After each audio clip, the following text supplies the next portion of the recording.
যুক্তরাজ্য আওয়ামী লীগ আয়োজিত সমাবেশে শেখ হাসিনা কীভাবে ভার্চুয়ালি যুক্ত হবেন তা ভারত জানে, তারাই ভালো বলতে পারবে বলে মন্তব্য করেছেন পররাষ্ট্র মন্ত্রণালয়ের মুখপাত্র মোহাম্মদ রফিকুল আলম।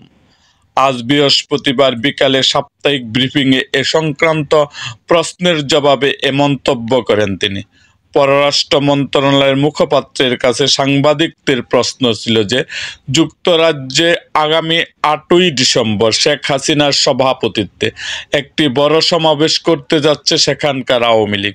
সেই সমাবেশে ভার্চুয়ালি যুক্ত হবেন শেখ হাসিনা। তিনি কিভাবে এই সুযোগ পাচ্ছেন?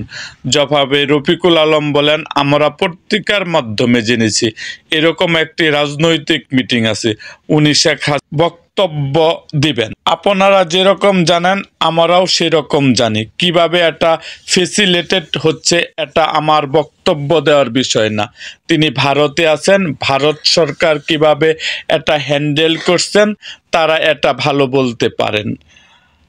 এরকম আরও ভিডিও পেতে এবং রাজনৈতিক অঙ্গনের নানা ঘটনা ও ইতিহাস জানতে আমাদের মুক্তাগাছার ইতিহাস মিডিয়া ইউটিউব চ্যানেলটিকে সাবস্ক্রাইব করুন এবং পাশে থাকা বেল আইকনটি বাজিয়ে দিন।